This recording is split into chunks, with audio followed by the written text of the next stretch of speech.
नमस्कार, बंजारा बीट्स में आपका स्वागत है। मैं हूं ज्योति प्रकाश खरे। आज हम आपको मिला रहे हैं एक ऐसी शख्सियत से जो परिचय की तो मोहताज है नहीं। उनका अपना एक अलग ट्रैक रिकॉर्ड है। उन्होंने श्रमिकों के लिए बहुत काम किया है। चलिए मिलते हैं दिनेश भार्गव जी से। नमस्कार भार्गव जी। नमस्कार। कैसे हैं आप? बढ़िया। अरे साहब भार्गव जी, जैसा कि हमने उल्लेख किया कि आपने बहुत सारा काम किया है, श्रमिकों के लिए काम किया, तो आप अपने बारे में बताइए क्या क्या किया अब तक। दरअसल मैंने शिक्षा झांसी में ही पाई और बुंदेलखंड कॉलेज से डबल एमए करने के बाद एलएलबी में मैं था। उसी समय मैं सरकारी सेवा में आ गया और मैंने अपना सरकारी सेवा का जीवन भी कहाँ की सेवा दी आपने? झांसी से उद्योग विभाग में शुरू की सेवा और मैं ग्राम उद्योग में सहायक विकास अधिकारी रहा। और जब से मैं सरकारी सेवा में आया उसके तुरंत बाद से ही 80 में मैं सेवा में आया और 85 में मैं कर्मचारी राजनीति में मुझे आना पड़ा, क्योंकि कर्मचारी शोषण बड़े स्तर पर हो रहा था, श्रमिकों का, कर्मचारियों का, शिक्षकों का। तो 85 से मुझे आपको देखा नहीं गया वो। हमें कतई बर्दाश्त, आज की डेट में भी मैं किसी का शोषण बर्दाश्त नहीं करता हूं, चाहे समाज में हो रहा हो, चाहे किसी भी क्षेत्र में। शोषण कतई बर्दाश्त नहीं, ये मेरा उद्देश्य है। ये मेरे पिता और माँ ने हमें शिक्षा दी थी कि कभी किसी का शोषण नहीं होने दें। और मैं 85 से कर्मचारी राजनीति में आया। मैं जिला महामंत्री बना, उसके बाद जिला अध्यक्ष। प्रदेश में मैं 12 बार प्रदेश महासचिव का चुनाव जीता और मैंने 86 में लखनऊ में एक आवाज उठाई थी कि उत्तर प्रदेश के कर्मचारियों को केंद्र के समान वेतन मिलना चाहिए।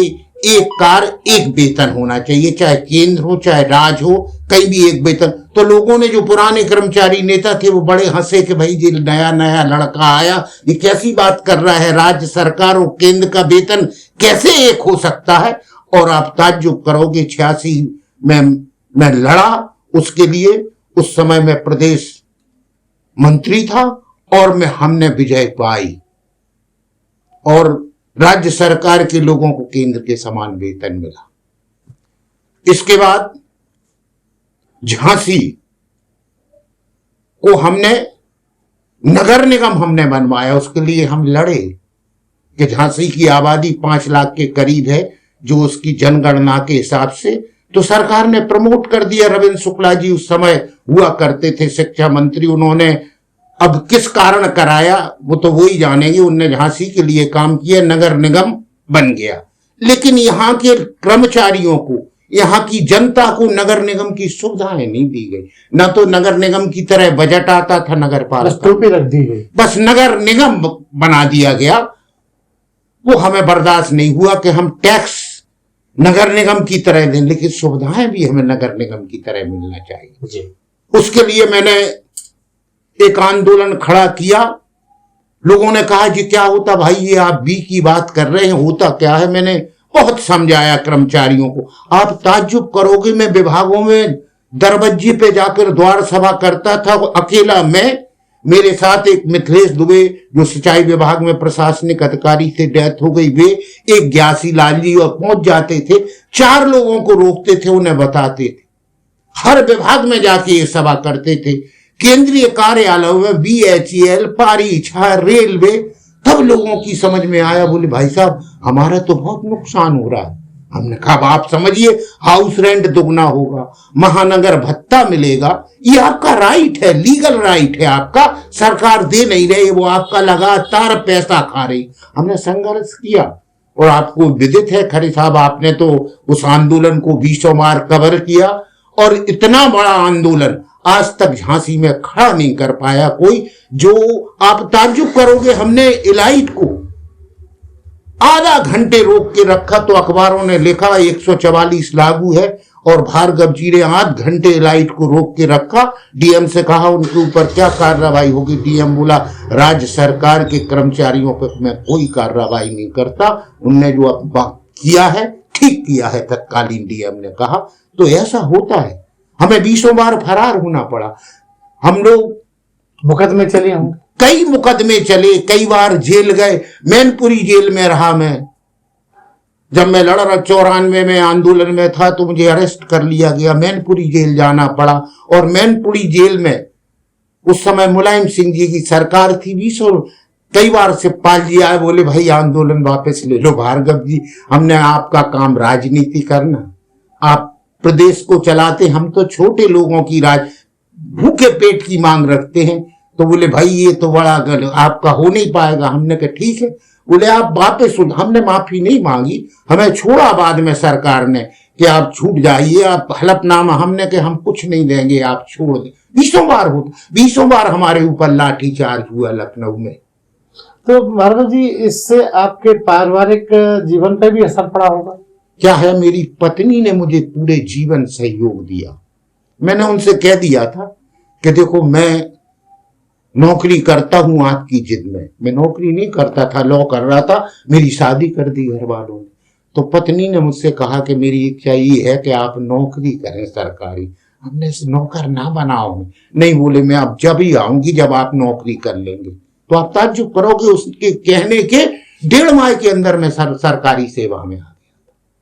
तो उन्होंने फिर वो कौन सा पदार्थ आपको खिलाया जिसकी वजह से आपको लड़ने की, जूझने की ताकत आई? ये तो हमारा पारिवारिक संस्कार ऐसे रहे। हमारी माँ, हमारे पिता तो बहुत सीधे थे, हमारी माँ बहुत क्रांतिकारी थी। वो किसी को बर्दाश्त, अगर मोहल्ले में किसी का झगड़ा हो जाए तो वो निकल आती थी, चाहे आदमी हो चाहे कोई, वो खड़ी हो जाती थी कि गलत। तो ये हमें सिखाया।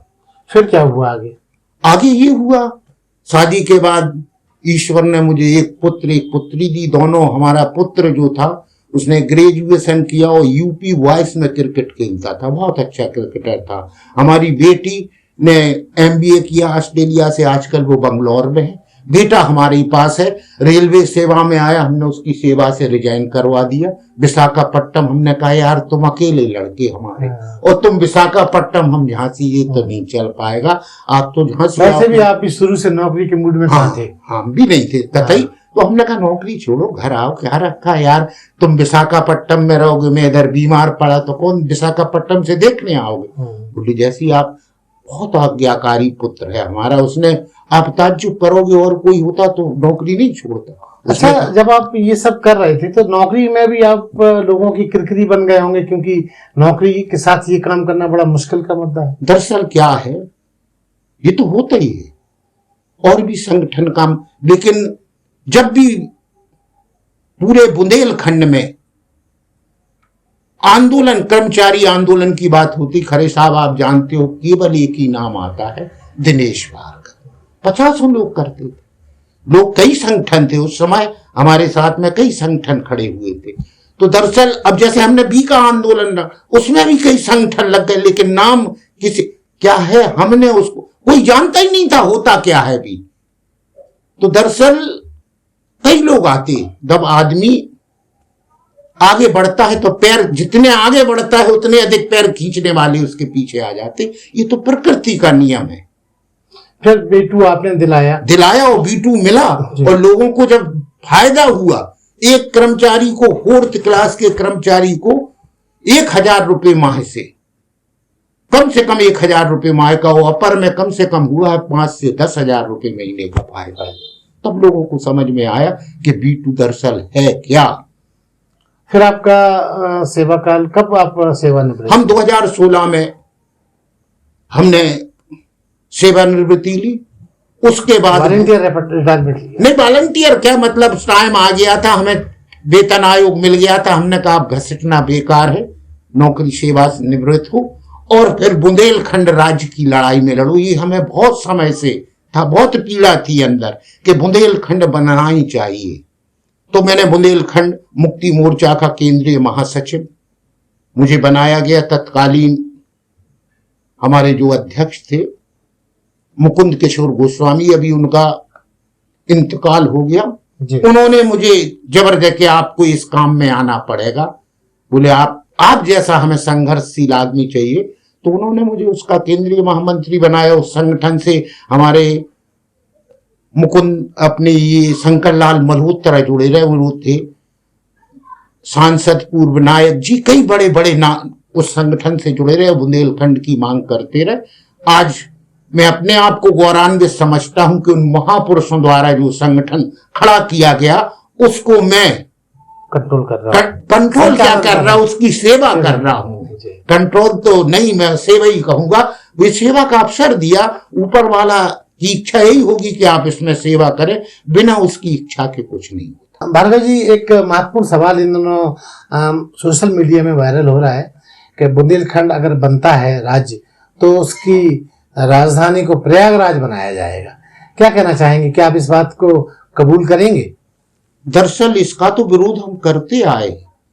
जो सरकारें हैं वो केवल गुमराह कर रही हैं जनता को।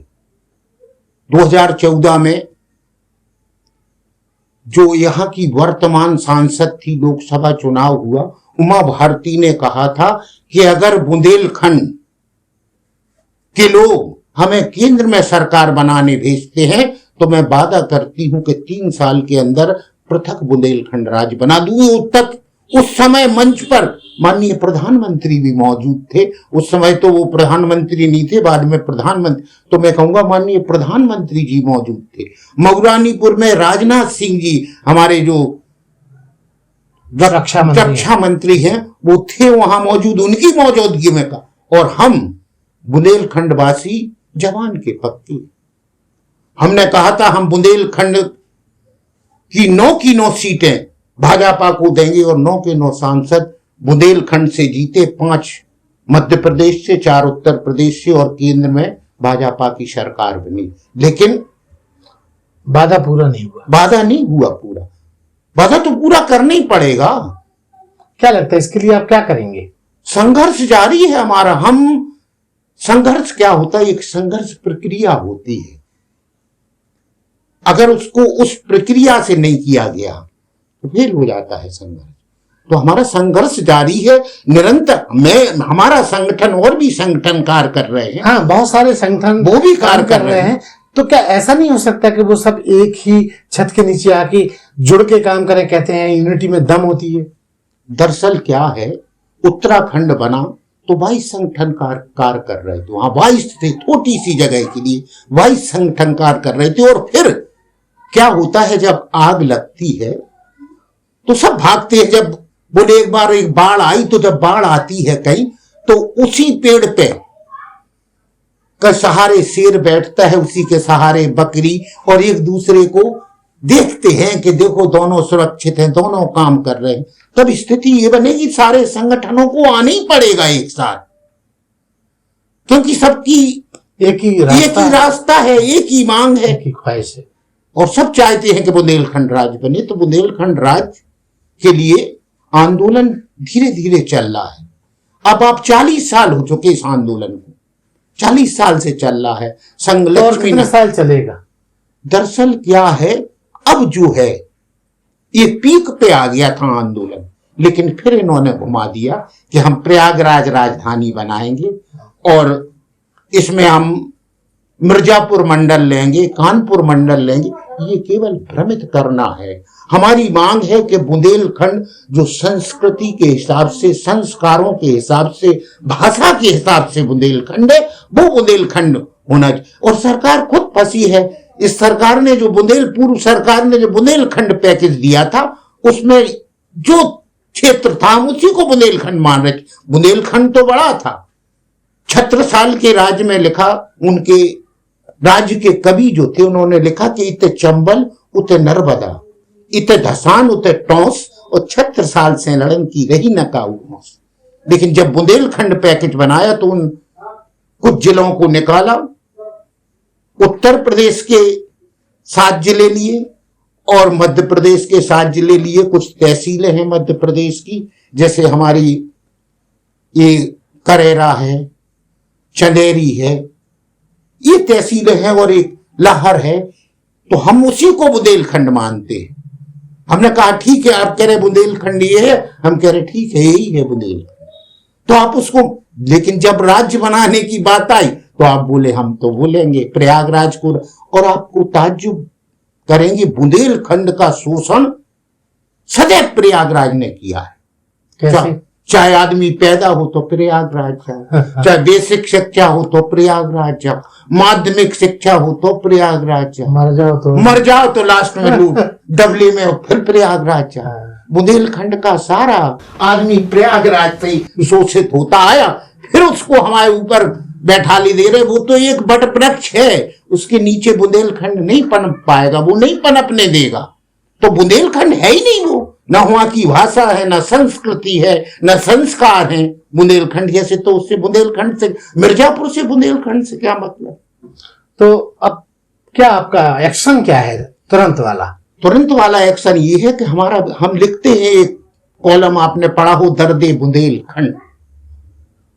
करीब हमने लिखते हैं, आप कहाँ लिखते हैं? ये सारा व्हाट्सएप पे भेजते हैं, सारा जो अपना आजकल आपकी नई टेक्नोलॉजी, हाँ, ये नई टेक्नोलॉजी का इस्तेमाल किया। हम लिखते हैं दर्द, करीब हमने 100 लिखे हैं। हर के ऊपर सरकार जो निर्णय लेती है उस पर लिखते हैं दर्द, टिप्पणी करते हैं दर्द बुंदेलखंड। आज भी हमारी टिप्पणी दर्द बुंदेलखंड में आप पढ़िए, आपको हमने व्हाट्सएप पे भेजी होगी। तो ये लिखते हैं क्या है, जो क्रांतियां आई हैं वो कलम से आई हैं, और क्रांति लाने में आप लोगों का योगदान बहुत रहा।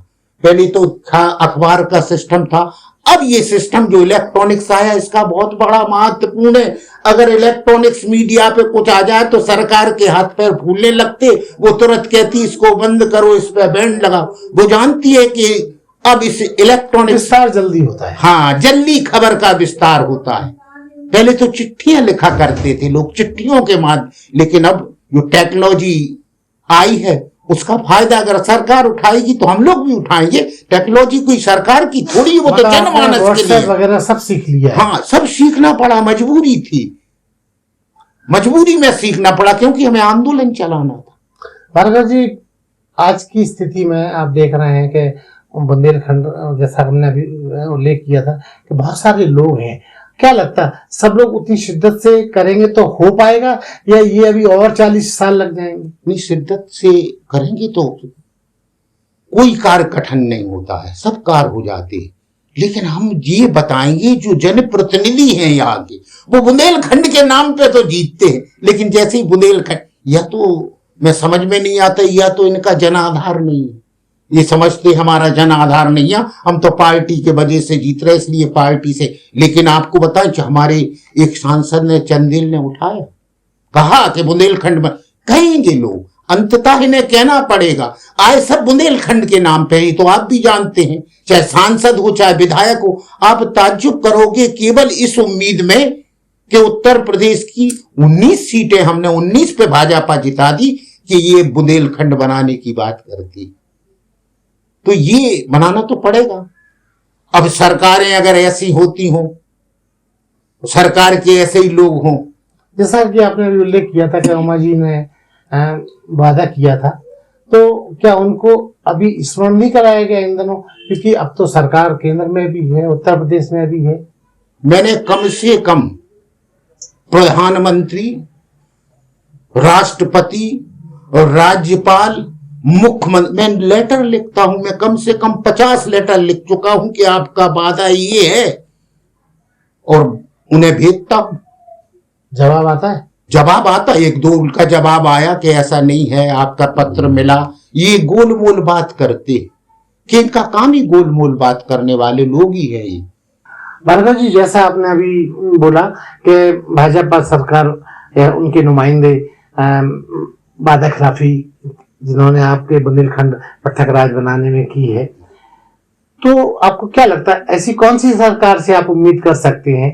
किस दल की सरकार आप को सपोर्ट करेंगे कि वो, आपको लगता है बुंदेलखंड के लिए खड़ी हो सकती है और वो बना के मानेगी? दरअसल क्या है, सरकारें सब बराबर होती, चाहे भाजपा की हो, चाहे कांग्रेस की हो, चाहे सपा की हो, चाहे बासपा की। सरकार में आते ही आदमी के तेवर बदल जाते। जब तक सरकार में नहीं रहता है तो वो कहती है कि नहीं हम बनाएंगे, कि इसमें नीति सभी दल छोटे राज्यों के समर्थक, और भाजपा तो कहती है कि जितने छोटे राज्य बने सब मैंने बनाए और मैं छोटे राज्यों का पक्षधर हूं। अगर पक्षधर हैं तो क्यों नहीं बनाते? कभी शुरू बात हो जाती कि अब पुनर्गठन आयोग का गठन, पुनर्गठन आयोग कहां से होगा, एक बार बना और उसने तब बुंदेलखंड राज था, हमारे सक्सेना जी मुख्यमंत्री हुआ करते थे और उसके बाद 4 महीने चला था। हाँ चला तो राज्य तो था, उसको तोड़ दिया गया, फिर उसे 2 भागों में बांटा गया, उत्तर प्रदेश के और मध्य प्रदेश में मर्ज किया गया। लेकिन जितने राजनीतिक दल हैं सब कहते मैं बुंदेलखंड का समर्थक हूं, लेकिन जैसे ही बात बुंदेलखंड बनाने की आती और सत्ता में आते तो पीछे हट। आप ताज्जुब करोगे, मैंने भाजपा के शासनकाल में राहुल गांधी को आध घंटे घेरा था सर्किट हाउस में, बोले भाई मुझे क्यों घेर रहे हो, मैं क्या करूंगा। हमने आप ही तो सब कुछ कर सकते, आप नेता विरोधी दल है, आप हमारा बात संसद में रखेंगे तो उसमें वेट आएगा। मैंने आध घंटे तक घेरा था, उनसे आध घंटे तक सर्किट हाउस से निकलने नहीं दिया गया, जो भी आया हमने घेरा। यहां जितने भी लोग आए, चाहे साय साहब कोई भी आया, उसका घेराव किया, उसे हमने ज्ञापन दिया, तो हमारा काम तो चलता है। और साहब 2022 का चुनाव नजदीक है, क्या लगता है अभी कोई ऐसी कोई पहल होगी आपके पृथक बुंदेलखंड वालों की कि वो कुछ नया कुछ मिल पाए बुंदेलखंड के लिए? दरअसल क्या है, बुंदेलखंड राज्य का आंदोलन बीच में डंप हो गया था, बंद हो गया, समाप्त हो गया था। हमारे शंकर लाल मल्होत्रा के निधन के बाद इसको एक झटका लगा और ये विलुप्त हो रहा थी, इसकी मांग ही विलुप्त हो गई थी। लेकिन हमारे जो नए नए संगठन थे, नए नए लोग थे, जो क्रांतिकारी लोग थे, उनने पुनः जीवित किया और अब इस स्थिति में है कि सरकार मान रही है कि बुंदेलखंड राज्य बनना चाहिए। सरकार ने माना तो सरकार घुमाव कर रही है कि हम ये बनाएंगे प्रयागराज।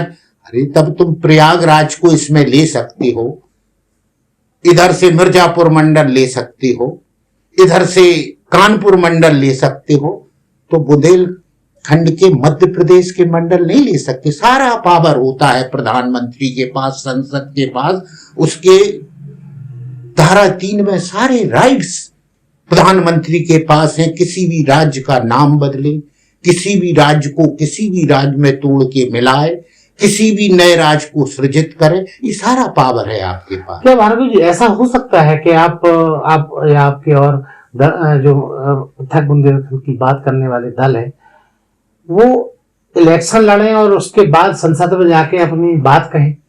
दरअसल और ये अच्छी पहल होगी, आपको लगता है क्या?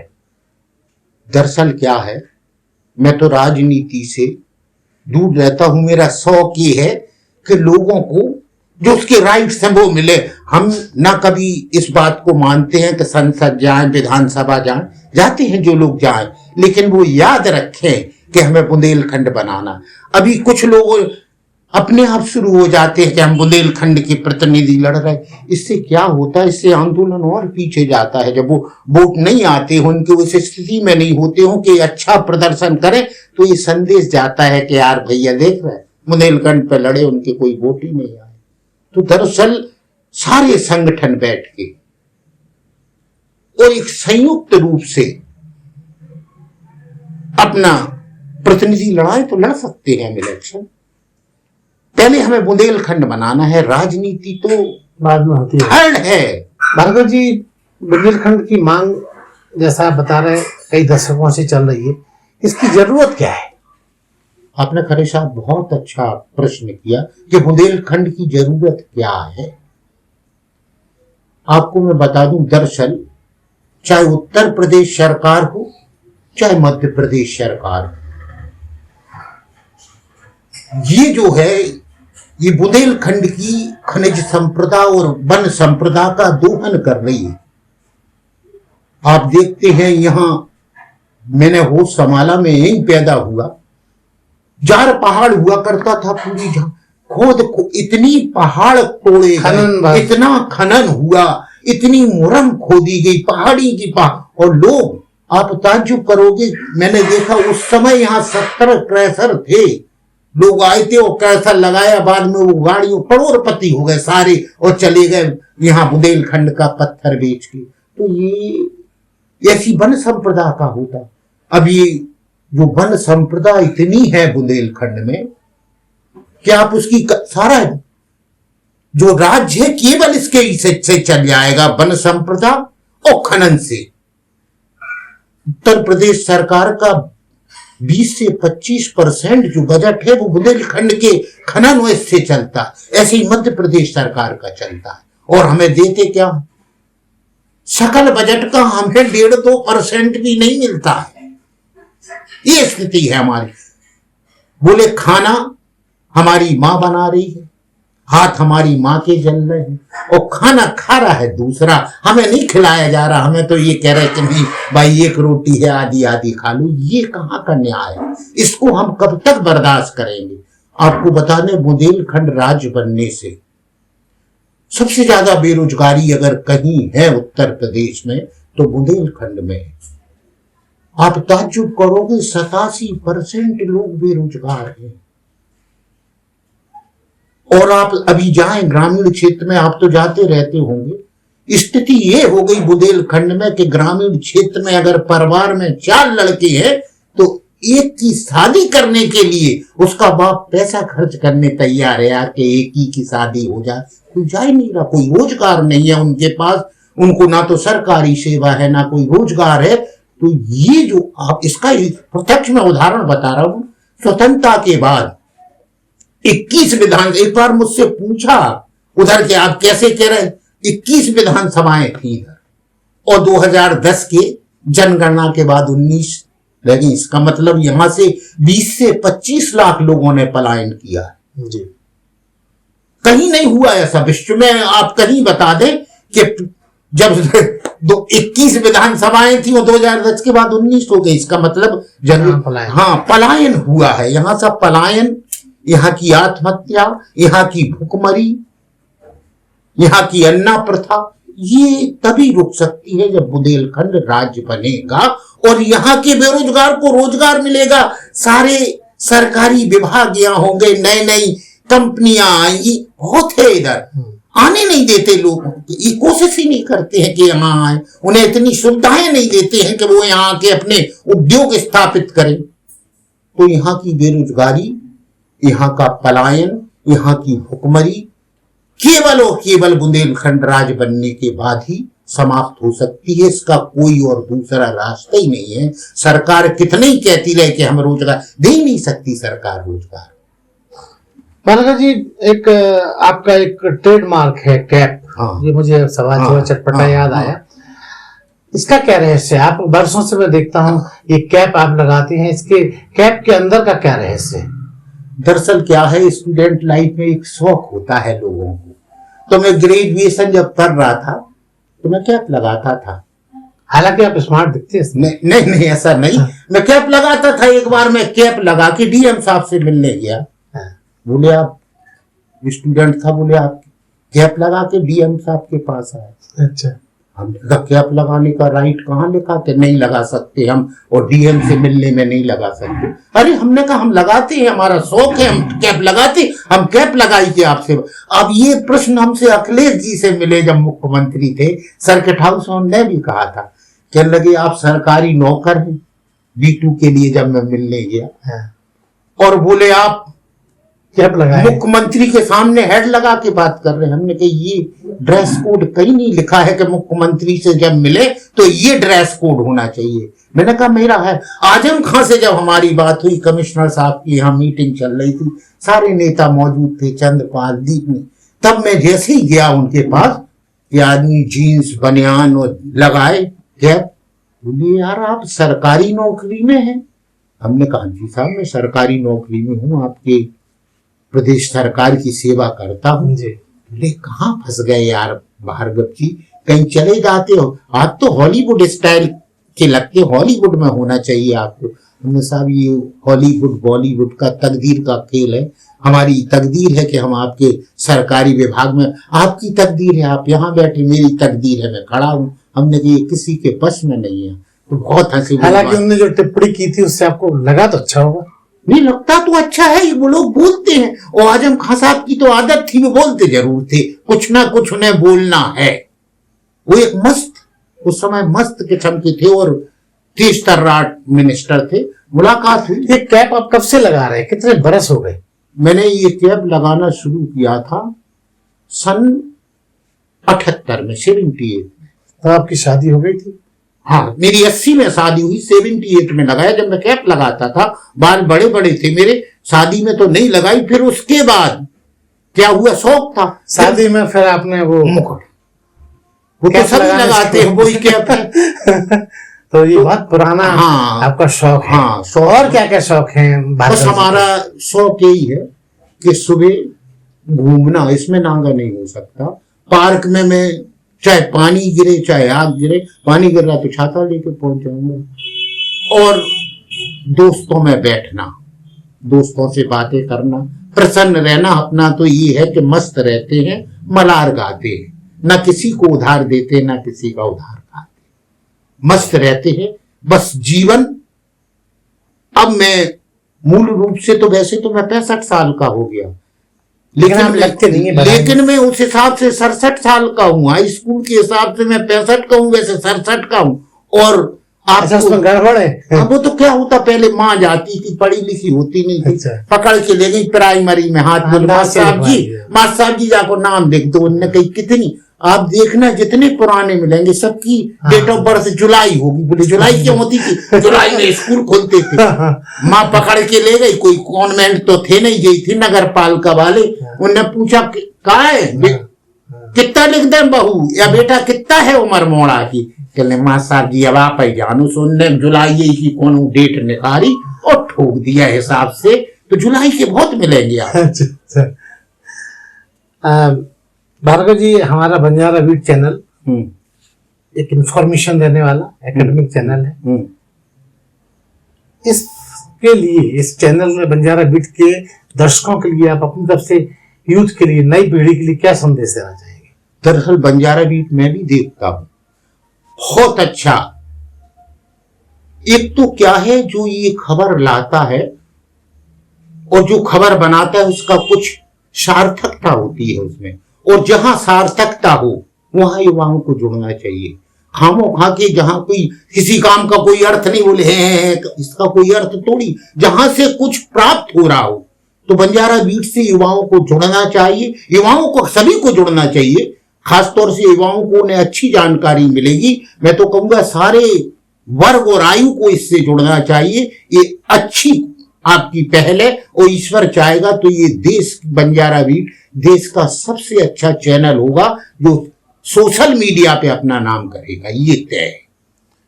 तो ये थे दिनेश भार्गव जी, जिन्होंने अपनी पूरी यात्रा का उल्लेख हमसे किया, अपनी कैब का रहस्य भी बताया, और सेवानिवृत्ति के बाद भी ये इतने स्मार्ट दिखते हैं, उसके लिए बंजारा बीट आपको बधाई देता है। धन्यवाद हरीश साहब, बहुत बहुत धन्यवाद। आपने हमें बंजारा बीट से रूबरू होने का मौका दिया, इसके लिए आप भी बधाई के पात्र हैं। बहुत बहुत धन्यवाद। इस चैनल को लाइक और सब्सक्राइब करना ना भूलें। देखते रहिए बंजारा बीट्स।